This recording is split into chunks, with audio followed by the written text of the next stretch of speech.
Solace and Sanctuary by Ignium 807. Chapter 3. A medallion flashes between the Algul's bared teeth. The witcher it's attached to rolls out from under the beast and strikes. He has to end it quickly. Already the wound in his leg weighs him down. Already the chunks of flesh missing from his shoulder and right arm make it difficult to swing his sword. The Algul roars and dodges the attack, its tattered skin obscene in the moonlit crypt. Its stench mixes with the scent of fresh blood and fills the witcher's senses. He growls and shakes it off, readjusting the grip on his sword before lunging again. The Algul leaps and the witcher knocks it back with ard. Stunned, the Algul shakes itself. The witcher presses his advantage, rushing forward to run the beast clean through with several feet of cold, hard silver. It roars. It bleeds. It falls to the floor of the crypt, dead. Above it, his viper medallion, flashing in the moonlight, stands Letho of Galette. He does not stand for long. Blood loss and burning pain nearly send him to his knees. Sheer force of will, and no small amount of spite, keep him on his feet and allow him to stumble out of the crypt. But willpower is no match for anatomy. The wounds overcome him before he can mount his horse, and Letho collapses. Dark blood is seeping into the soil beneath him. It is not a fitting end for a slayer of kings. His life was glorious, dangerous. He has brought kingdoms to their knees, and how does he die? At the hands of some simple monster, like a witcher still wet behind the ears. Like all witches do eventually. Without glory or ceremony, they die in the dark, alone. Letho feels cold close in around him. He is afraid. Destiny is a cruel mistress. She separates lovers seconds before they can find happiness. She sends men to die in meaningless wars for meaningless rulers. She ties people together, binds them so tightly that some spend their entire lives struggling to be free. But sometimes she has mercy. Sometimes there is a girl, and there is a witcher, and destiny sees fit to knock down a branch. The girl sets out at noon. She rides her cart through the hottest hours of the day to the nearest town, hoping the market will be busy. If not, she will have to return home with the cart still full of her father's carvings, and no one in the house will be pleased. The market is packed. She sells out a product by dusk and steers her horses homeward, the empty cart behind them. It's a long ride through the woods along a thin, gnarled path. She does not relish the journey. Halfway home, a branch from one of the ancient oaks cracks and falls across the path. The girl manages to hold in a scream, but her horses startle. One of them, the youngest, rears up and frightens the others into motion. They race off through the underbrush, aimless in their panic. The girl and her cart can only hold on. It is perhaps a miracle that they do not crash into any trees. A miracle that they discover another path, this one much older and much darker, leading through the forest to a clearing thick with the scent of blood. A miracle indeed, Destiny laughs. There is another horse in the clearing. Behind it looms an old stone crypt, and at its feet bleeds a man. The girl knows to fear the dark things in the forest. She knows to run from beasts with claws and spines, to run home and call for her mother, and to listen as her mother calls for a witcher. This man has neither claws nor spines, though there is a truly impressive number of knives strapped to his armor. He's dangerous, the girl is sure. A criminal, probably. A killer. But he is a man in need of help, and her mother taught her to do what is right.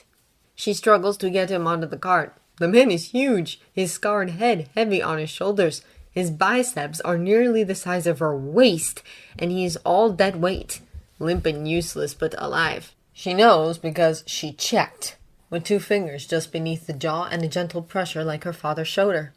Trying to pick him up will be a fruitless endeavor. She casts about for something to help, and her eyes light on a bundle of rope in the back of her cart. It was used for holding down her father's larger pieces on the trip to market, but it will work for this as well.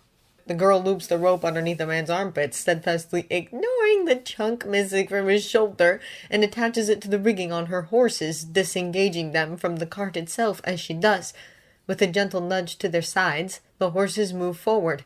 The man is dragged behind them. His shoulders hit the raised edge of the cart, and the girl moves quickly to his feet, lifting him into place with a heave of effort.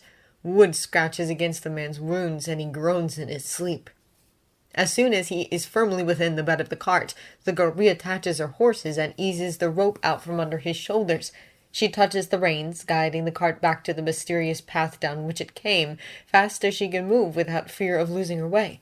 The man's horse follows her through the forest. It follows her home to Lettenhove. Letho crawls back from the grip of death. He kicks and screams, all the way fighting without weapons at the fire that threatens to consume his body. Pain bleeds through his fear, and he clings to it.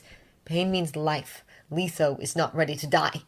A fresh wave of fire tears down his right shoulder. Letho arches up with a shout and is pushed back by two firm hands on his chest.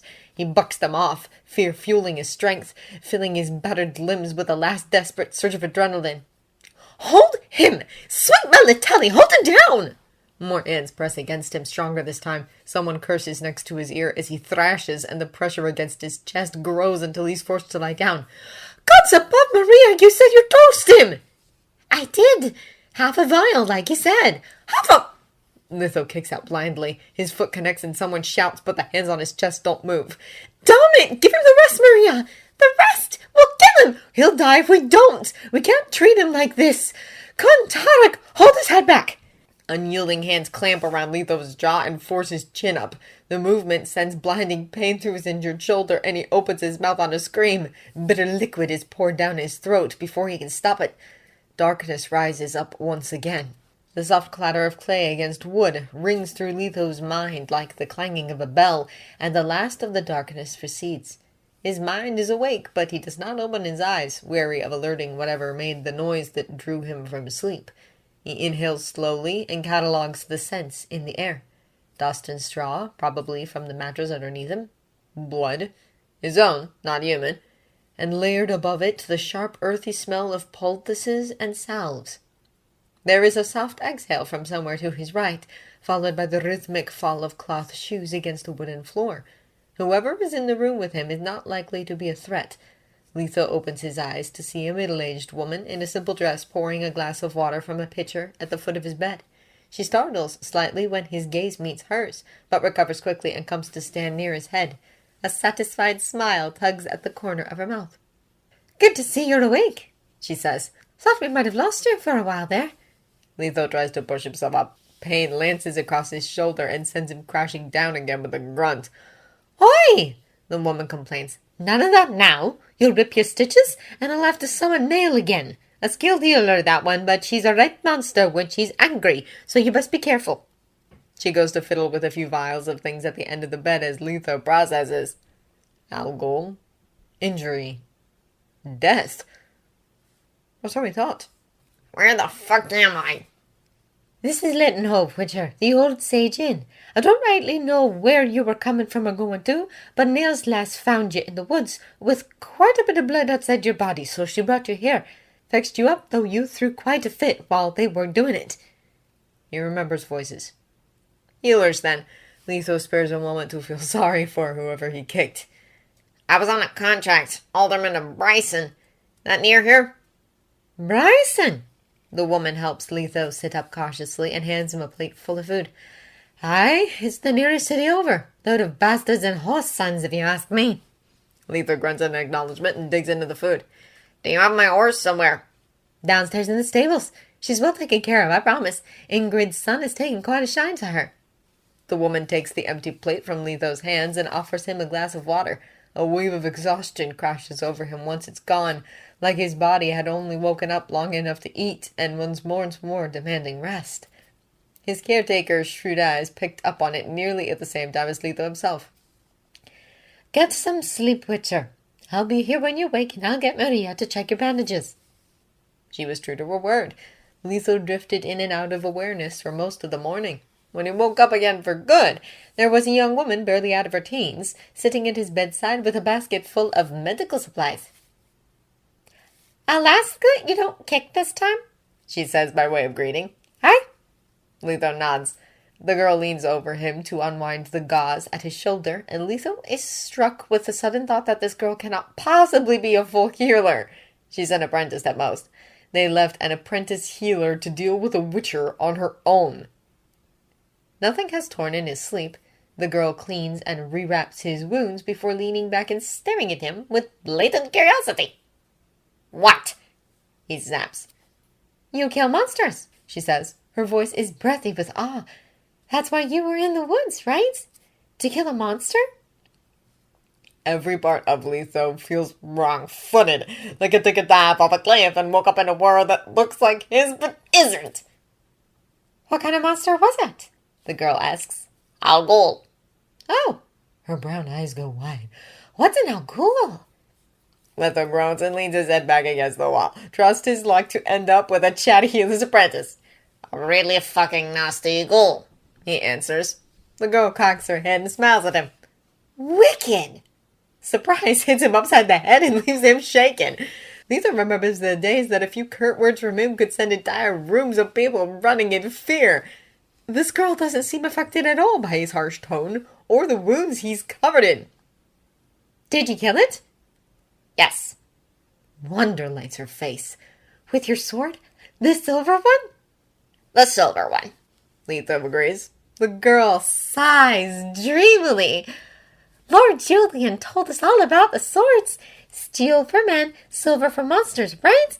Different metals for different bows. I think the whole thing is very romantic.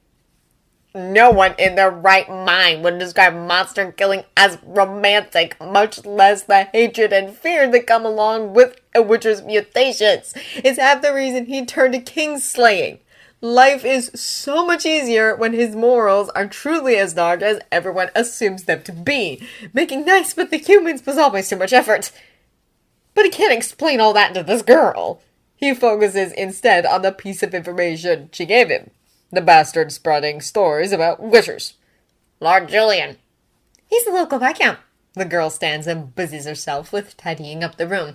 He's not here very often, though. Too busy traveling with the White Wolf and writing new songs. The White Wolf. Geralt. Fucking Geralt! He and Leitenhove did not part on good terms. Leitenhove spared his life to pay off Geralt's earlier kindness, but that was supposed to be it! Part as strangers, put the past behind them, and do their best never to see each other again. Leitenhove tried his best, he really did. Years and years went by without a single thought of Geralt passing through his mind. And then came Nilfgaard. The rumors, when he heard them, were preposterous. People spoke of an entire army wiped out by a handful of witchers in a single night. Some stories said there was only one witcher. Some said 4. The number of troops they slaughtered ranged from hundreds to thousands, depending on who you asked. And how long it took them to die went from scant seconds to a few days. But all the rumors agreed on one thing. The soldiers died for daring to lay hands on the White Wolf's bard. Leitenhove was never one for believing all the horseshit mortals spewed about his fellow witchers, but these were too prevalent and too consistent to deny. Geralt the bastard had gone and murdered a bunch of fools to save his little troubadour. He laughed, thinking about it. All of Geralt's pretty morals got thrown out the window when it really mattered. The butcher a Blaviken indeed. Can't believe everything you hear, Leitenhove says. The lawyer be dramatic, but he's not a liar. She eyes him sternly. You'd do best not to insult him around here. Julian is good to us, much better than most nobles would bother to be. You'll end up with something worse than an Al-Ghul on your hands if the wrong people hear you badmouth him. Never fucking called him anything, Leitenhove mutters, but he takes the advice to heart. No need to anger the people who saved his life. See that you don't, the girl says. She leaves him there, too stunned by the insolence in her voice to respond. Evening comes, and with it more food, ale, and the deepest sleep Leitenhove has had in months. The next day is much the same as is the one after that. A steady diet of rest and as much food as he can eat has Leitenhove back on his feet sooner than he expected. He ventures down to visit his horse on the 4th day and is greeted with warm smiles by the patrons of the inn.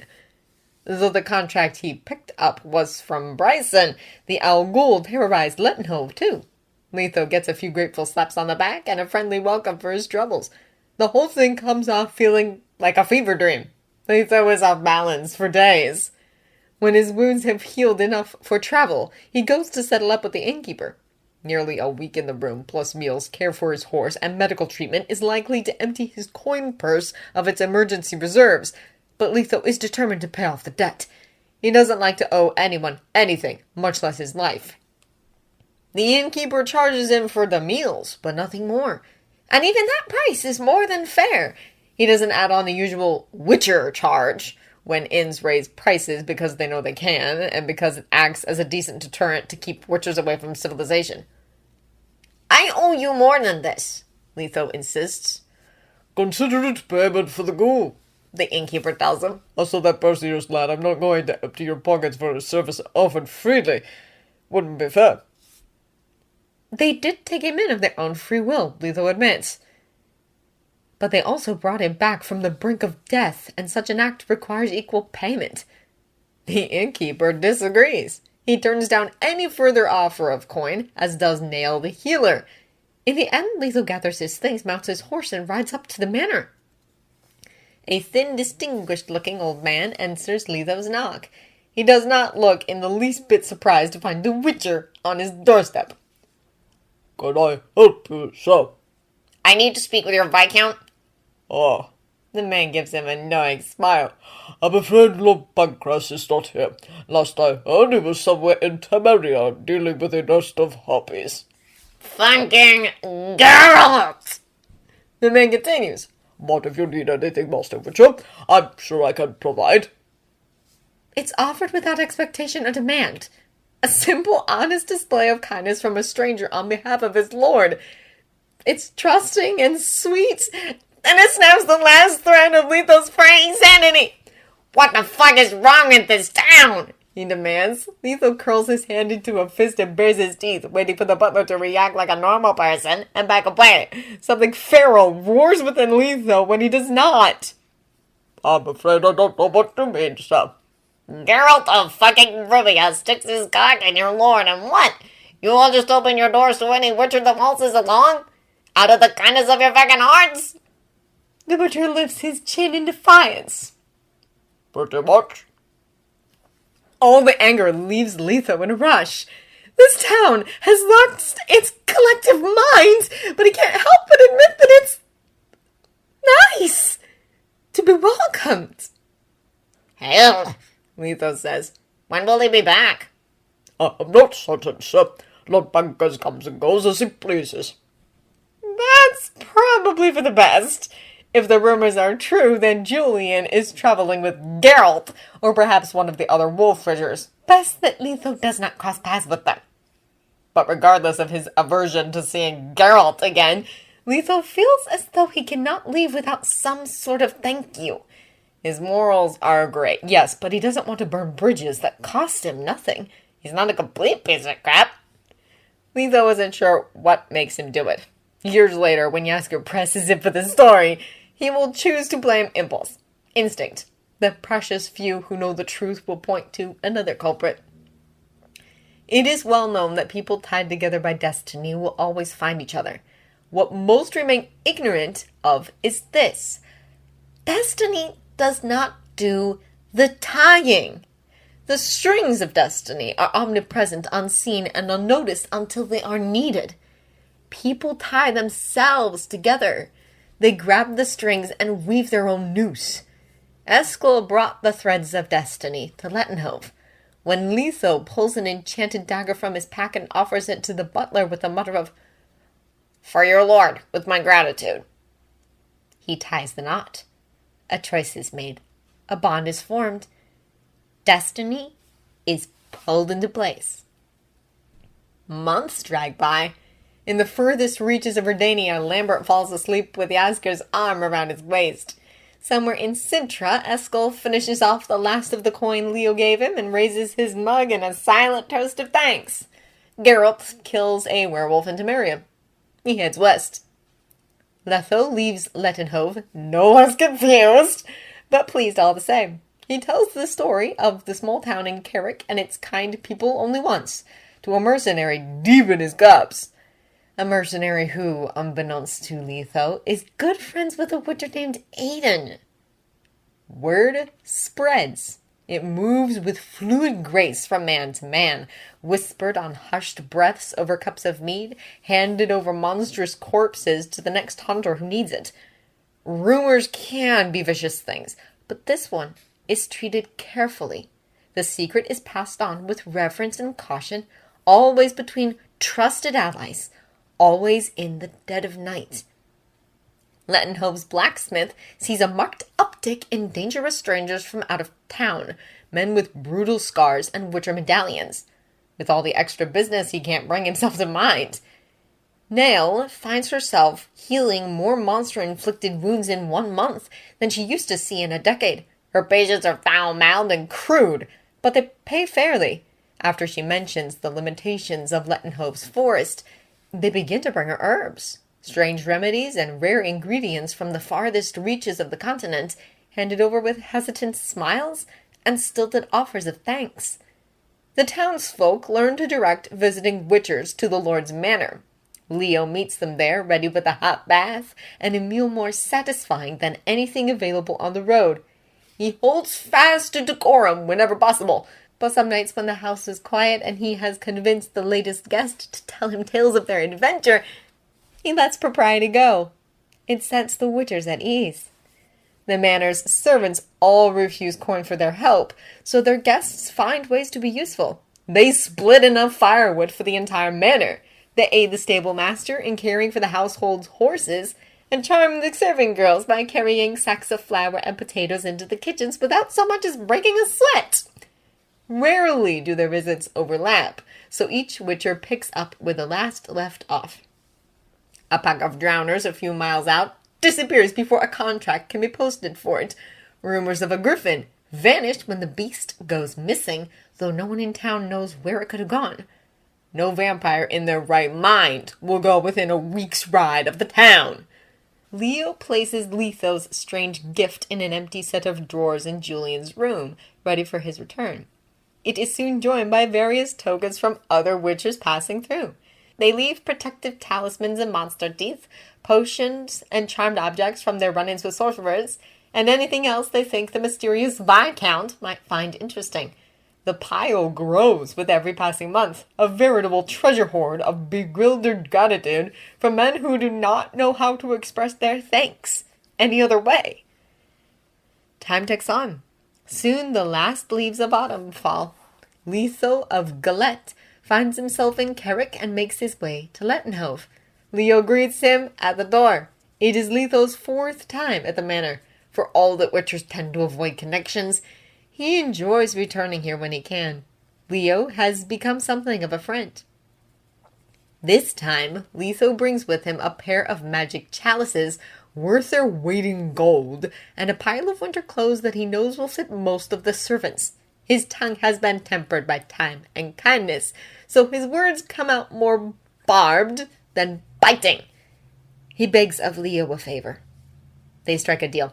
Lodging and meals in exchange for assistance with repairs and care of the horses.